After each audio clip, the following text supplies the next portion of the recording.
నాకు అదోలా ఉంది. ముఖ్యంగా పార్వతి నానమ్మని వదిలి వెళ్ళాలంటే ఏదో పోగొట్టుకున్నట్టు అనిపిస్తుంది. అవును, ఉదయం నుంచి నానమ్మ కనపడట్లేదేంటి? అసలు నానమ్మ ఎక్కడుంది?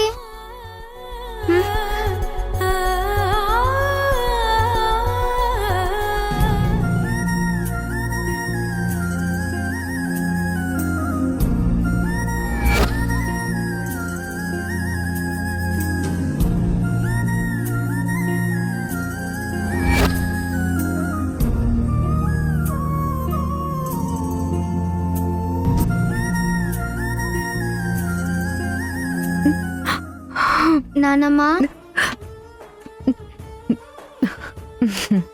ఏంటి నానమ్మ ఏడుస్తున్నావు? మళ్ళీ ఆ సంధ్య నేను ఏడిపించిందా? చెప్పు నానమ్మా. ఈ రోజు నన్ను ఏడిపిస్తుంది సంధ్యో భూమో కాదమ్మా, నువ్వు. నేనా? నేనేం చేశాను నానమ్మా? నువ్వు నన్ను వదిలి వెళ్ళిపోతున్నావు కదమ్మా. రోజు నన్ను నానమ్మ నానమ్మ అని ఎవరు పిలుస్తారు చెప్పు? నువ్వు అలా పిలిచిన ప్రతిసారి నా ఆయుష్ పెరిగేదమ్మా. ఎన్ని రోజులు నువ్వు నా పక్కనుంటే కడుపు నిండా భోంచేశాను, కంటి నిండా నిద్రపోయాను. కానీ ఈరోజు నువ్వు వెళ్ళిపోతున్నావు. నేను ఎలా నిద్రపోగలను? ఎలా తినగలను? అసలు ఎలా బ్రతకగలనమ్మా? నానమ్మా, అమ్మా అను.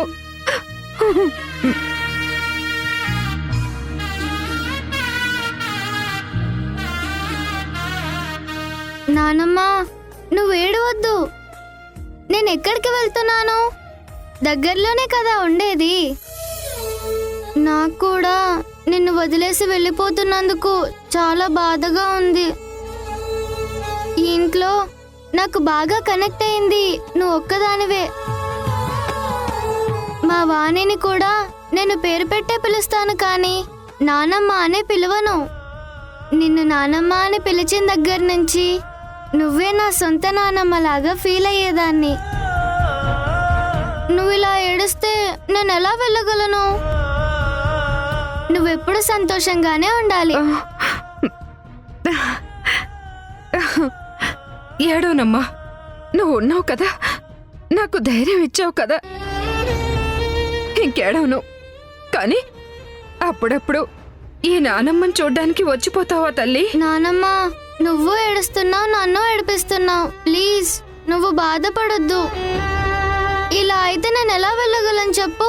లేదమ్మా, నేనేం బాధపడను. నాకున్నది నువ్వు ఒక్కదానివే కదా.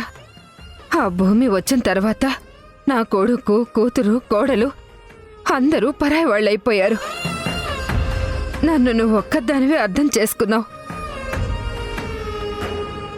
ప్రతిరోజు ఉదయం లేచిన దగ్గర నుంచి అను భోంచేసిందా, అను ఆడుకుంటుందా, అను నిద్రపోతుందా, అను ఏం చేస్తుందని నీ గురించి ఆలోచించేదాన్ని.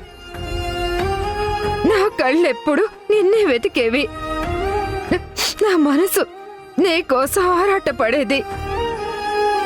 ఇప్పుడు నువ్వు దూరం అవుతుంటే తట్టుకోలేని బాధమ్మా. అయినా ఎంత దూరం వెళ్తావులే, పక్కనే కదా. ఎప్పుడు కావాలంటే అప్పుడొచ్చి నా మనవరాల్ని చూసుకుని వెళ్తాను. ఏ నేనొస్తే వాణిగారు వద్దంటారా? విందు వద్దంటుందా? లేకపోతే రాజేష్ బాబు వద్దంటాడా? అది నీ ఇల్లు నానమ్మా. నేను నీ కోడలు కడుపులోనే పుట్టాను అనుకో. నా ఒంట్లో ఉన్నది నీ రక్తమే అనుకో. బాధపడుకు నానమ్మా. నువ్వెప్పుడు సంతోషంగానే ఉండాలి. నువ్వు సంతోషంగా ఉండాలంటే నేనేం చేయాలో చెప్పు? నీలాంటి నా మనవరాలు నన్ను నానమ్మ అని పిలిస్తే చాలమ్మా. నానమ్మ నానమ్మ నానమ్మ నానమ్మ.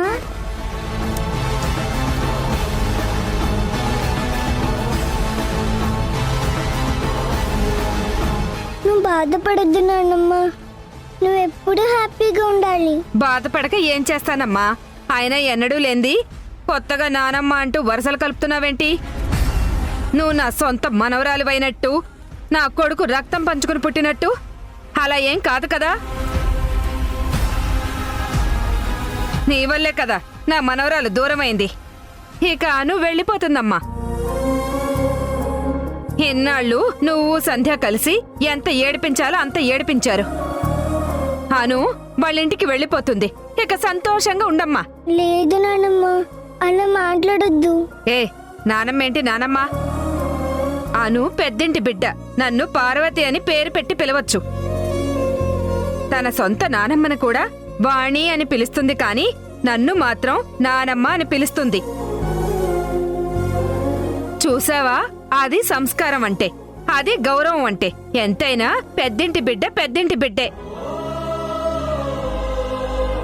నువ్వు నన్ను నీ అవసరం కోసం నానమ్మ అని పిలుస్తున్నావు. నీ స్వార్థం కోసమే పిలుస్తున్నావు.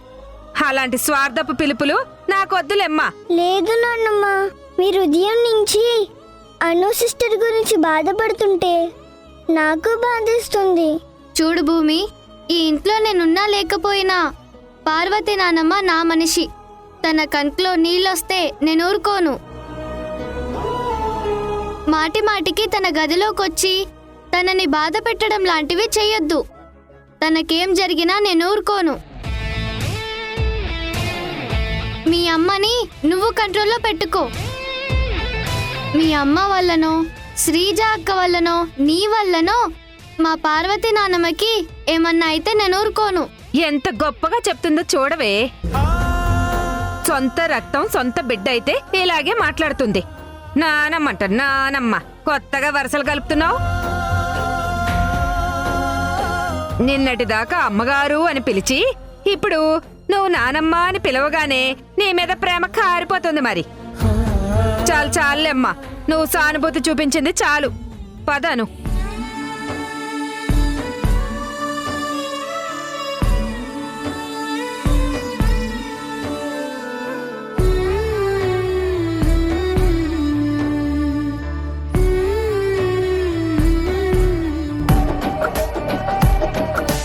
అసలు ఏం జరుగుతుంది?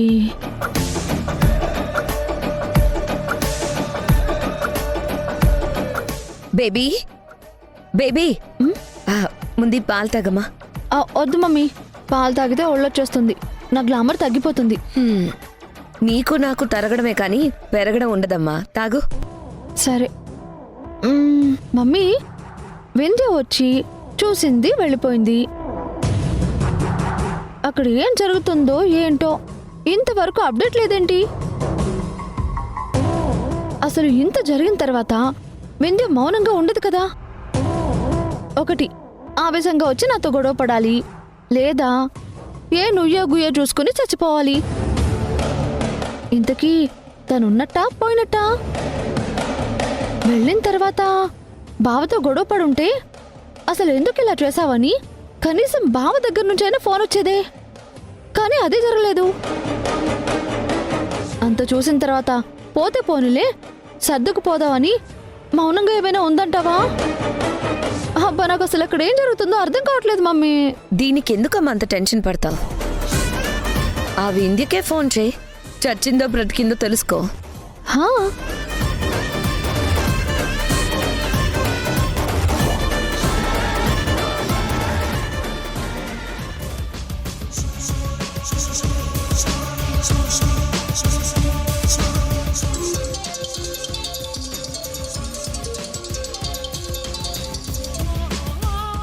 చెప్పు సిస్టర్, నువ్వు ఇంకా ఉన్నావా? చచ్చిపోలేదు, బ్రతికే ఉన్నాను. అయ్యయ్యో, నా ఉద్దేశం అది కాదు. నువ్వెంతో ఇష్టపడిన బావకి, నన్నెంతో నమ్మిన బావకి నాతో ఎక్స్వైజెడ్ రిలేషన్ ఉందని తెలిసాక కూడా నువ్వు బావని రాచి రంపాన పెట్టకుండా ఇంత సైలెంట్ గా ఉన్నావంటే అస్సలు నమ్మలేకపోతున్నాను సిస్టర్. ఏం చేయమంటావు? చావమంటావా, చంపమంటావా? అందరూ కలిసి నన్ను మోసం చేస్తున్నారు. చా చ చ చ చ చ. నేనేం మోసం చేయట్లేదు సిస్టర్. బావే నీ కళ్ళు గప్పి నాతో రాయభారం చేస్తున్నాడు. రాజేష్ బావా, రాముడు రాముడు అనుకున్నావు కానీ బావ రాముడు కాదు సిస్టర్, కృష్ణుడు.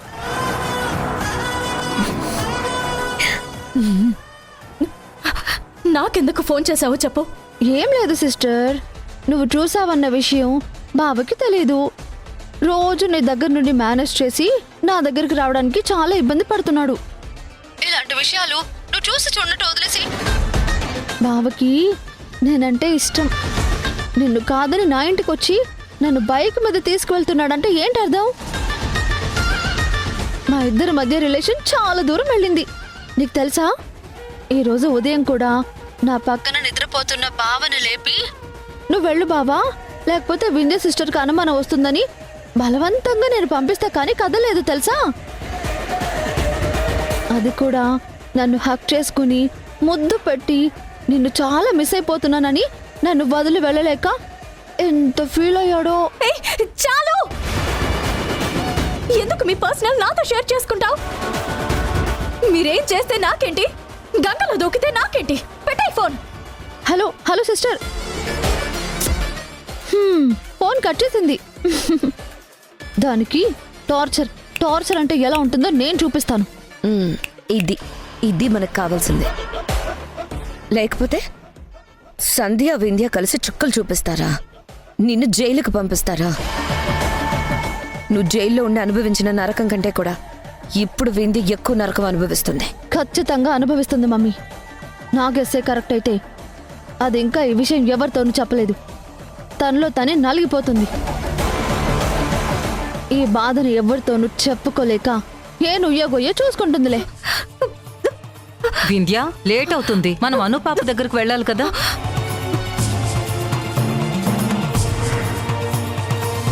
ఏమైంది వింధ్య? అసలు ఈ లగేజ్ అంతా ఏంటి? నేను మా పుట్టింటికి వెళ్తున్నాను అత్తయ్య. పుట్టింటికి వెళుతున్నావా? మళ్ళీ ఏమైంది వింధ్య? వింధ్య, అమ్మా నేను రెడీ. వింధ్య వెళ్దామా? ఏమైందమ్మా? వింధ్య పుట్టింటికి వెళుతుందంట. వెళ్ళనివ్వమ్మా. పాపం వాళ్ళ అమ్మా నాన్నని మిస్ అవుతుంది. వింధ్య, అను ఇక్కడే ఉంటుంది. నువ్వు ఒక్కదానివే వెళ్ళు. అంటే నా కూతురు నా దగ్గర ఉండకూడదా? మీరెలాగో నాతో పాటు ఉండరు, నా కూతుర్ని కూడా నాతో పాటు ఉండనివ్వరా? అదేంటి వింధ్య, వాడు నీ పక్కనే ఉన్నాడు కదా. అసలు మీకేం చెప్పినా అర్థం కాదు అత్తయ్య. నా తల రాత ఇంత. వాణి, వీళ్ళిద్దరి మధ్య ఏదో కోల్డ్ వార్ జరుగుతుంది. ఒరే రాజేష్, మళ్ళీ ఏంట్రా? మీ మధ్య గొడవలు స్టార్ట్ అయితే దాన్ని భరించే శక్తి మాకు లేదు. పైగా అను చిన్నపిల్ల అయినా దానికి అన్నీ అర్థమవుతున్నాయి. పాప ముందే మీరు కొట్టుకుంటుంటే అది మీకు మంచిది కాదు, దానికి మంచిది కాదు. కొట్టుకోవడానికేముంది నాన్న? తను పుట్టింటికి వెళ్తాను అంది. నేను రాను అన్నాను. లేదు నేనొక్కదాన్నే వెళ్తాను అంటుంది. మరి ఏం చేయమంటారు? వెళ్ళొద్దని కండిషన్ పెట్టమంటారా? ఎవరిష్టం వాళ్ళది. ఒకవేళ ఏదైనా ప్రాబ్లం ఉంటే నేరుగా చెప్పొచ్చు కదా. వింధ్య, ఏం జరిగింది? అసలు నీకు పుట్టింటికి వెళ్ళేంత కష్టం ఏం వచ్చింది? నీకు వింధ్య మీద ప్రేమ అనుకున్నాను కానీ నా మీద ఇంత ప్రేమ ఉంటుందని అనుకోలేదు బావా. మన ప్రేమని 4 గోడల మధ్య దాచుకోవద్దు బావా. ప్రపంచానికి మనం ఎంత గొప్ప ప్రేమికులమో చూపించాలి. అడుగుతున్నారు కదా, చెప్పు. నీ మనసులో పెట్టుకొని నువ్వే నలిగిపోతే ఎలాగా? చెప్పు చెప్పు అంటే ఏం చెప్పాలి? అత్తయ్య, మీ అబ్బాయి మారిపోయారు. అబ్బా, మళ్ళీ మొదటికొచ్చావా? ఉన్న టెన్షన్లు చాలా ఉన్నట్టు మళ్ళీ కొత్త టెన్షన్లు ఎందుకు పెడుతున్నావు? టెన్షన్ అంటే నేను మీకు టెన్షనా? ఎందుకే నేను మీతో ఏమీ మాట్లాడట్లేదు, అసలు ఆర్గ్యూ చేయట్లేదు. వదిలేసేయండి. నా దారిలో నేను నా పాపని తీసుకుని వెళ్ళిపోతాను. అప్పుడు మీరు హ్యాపీగా ఉండొచ్చు, చాలా ప్రశాంతంగా ఉండొచ్చు, మీకు నచ్చిన చోటుకు వెళ్ళొచ్చు. వింధ్య, అమ్మా వింధ్య, రాజేష్, అసలు తనేం మాట్లాడుతుంది? అంటే నువ్వు నిన్న రాత్రి నీ ఫ్రెండ్ దగ్గరకు వెళ్ళావని చెప్పి తనేమైనా హర్ట్ అయి ఉంటుందా? చెప్పే కదమ్మా వెళ్ళాను. అప్పటికి 4 సార్లు నాకు ఫోన్ చేస్తే నేను లిఫ్ట్ చేసి సమాధానం కూడా చెప్పాను. అసలు ఏం ఆలోచిస్తుందో, మనసులో ఏం పెట్టుకుందో నాకు అర్థమైతేనే కదా. ప్రపంచంలో ఏదైనా అర్థమవుతుంది, కానీ ఆడదాని మనసు అస్సలు అర్థం కాదని ఎవరో చెప్తే విన్నాను. ఇది 100% నిజమమ్మా. రే రాజేష్, వాణి, ఏదో జరుగుతుంది. ఖచ్చితంగా వీళ్ళిద్దరి మధ్య మళ్ళీ ఏదో తేడా వచ్చింది. మళ్ళీ కొత్త సమస్యలు కాబోలు.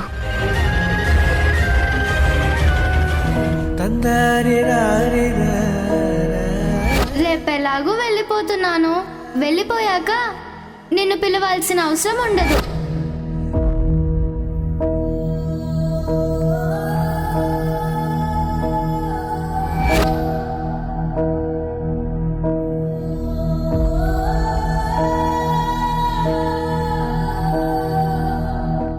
సంధ్య, ఏం ఆలోచిస్తున్నావు? నా కూతురు ఈరోజు నన్ను వదిలేసి వెళ్ళిపోతుందండి. అదేంటి సంధ్య, నువ్వే ఇలా బాధపడితే ఇన్ని రోజులు పాపకి దూరంగా ఉన్నందుకు వింధ్య ఇంకెంత బాధపడి ఉంటుంది. పైగా అను ఎప్పటికైనా వాళ్ళ ఇంటికి వెళ్ళిపోవాల్సిందే కదా. సరేలే సంధ్య, తన కోసం మంచి డ్రెస్ తీసుకొచ్చాను, నువ్వే తనకివ్వు.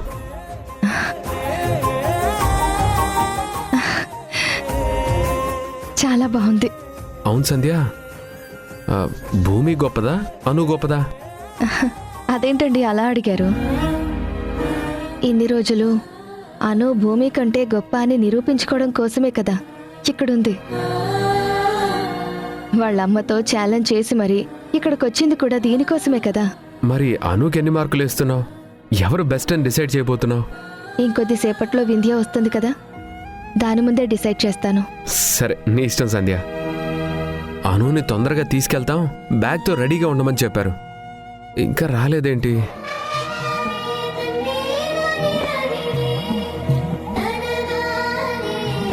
అరుగో, మాటలోనే వచ్చేశారు. సంధ్య, పద సంధ్య.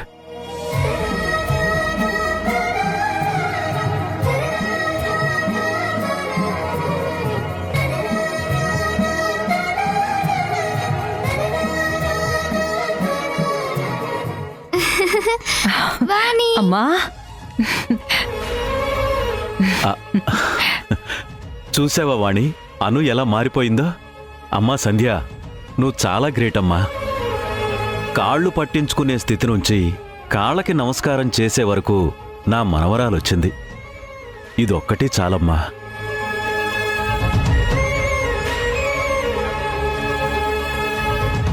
వింధ్య, ఏంటి డల్గా ఉన్నావు? నీ కూతురు నీ దగ్గరకు వచ్చేస్తుంది, నువ్వు ఆనందంగా ఉండాలి. ఏమైంది వింధ్య? అబ్బే ఏం లేదే. బయలుదేరిన దగ్గర నుంచి నువ్వు డల్గానే ఉన్నావు. ఏమైంది వింధ్య? ఈ మధ్య నువ్వు ఏం ఆలోచిస్తున్నావో నాకైతే ఏం అర్థం కావట్లేదు. ఏదైనా ఉంటే చెప్పు. రాజేష్, హ్యాపీగా పాపం తీసుకెళ్లేటప్పుడు ఏంటి డిస్కషన్? రాజేష్ గారు, ఏమన్నా జరిగిందా? అయ్యో, అదేం లేదండి. లేట్ అవుతుంది, మేం బయలుదేరతాం. అత్తయ్య, కాఫీ తాగి వెళ్ళండి.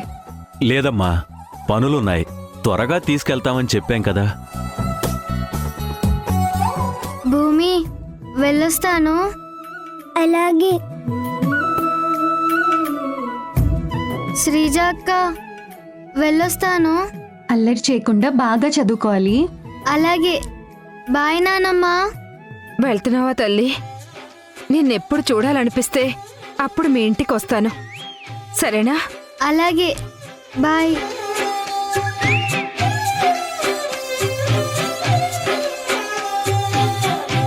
ఎవరు బెస్టో ఇంకా చెప్పలేదు. నేను భూమి కంటే బెస్టే కదా. మమ్మీ, నేను ఇంట్లో ఉండలేను అన్నాను కదా. నాకంటే భూమి గొప్పదని చెప్పావు కదా. నేను ఎన్ని రోజులు ఈ ఇంట్లోనే ఉన్నాను. నన్ను నేను ప్రూవ్ చేసుకున్నాను. ఈ విషయంలో అయినా నేనే బెస్ట్. ఆ మాట నువ్వు కాదు, సంధ్య గారు చెప్పాలి. సంధ్య గారు, నా కూతురు అడుగుతుంది కదా, చెప్పండి.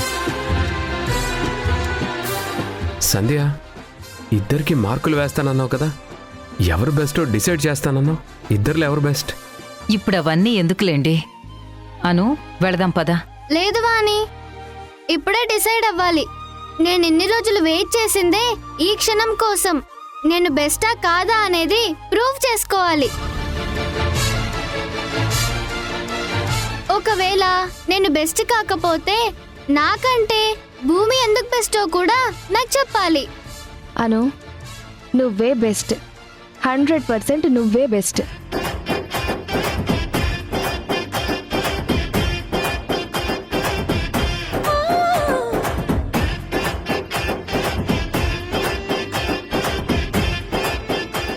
ఎందుకంటే భూమికి చిన్నప్పటి నుంచి ఏమీ లేదు.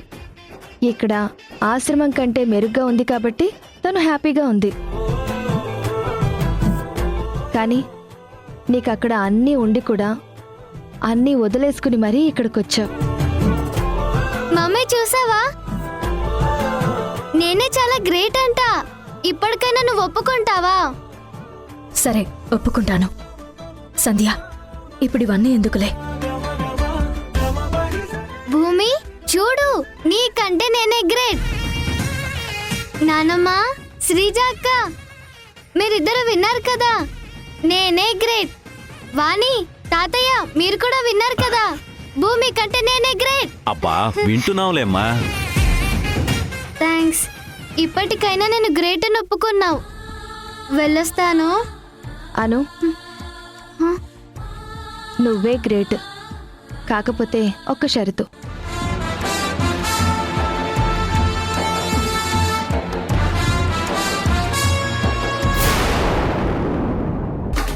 అను, మనం అమ్మమ్మ వాళ్ళ ఇంటికి వెళ్తున్నాం, పద.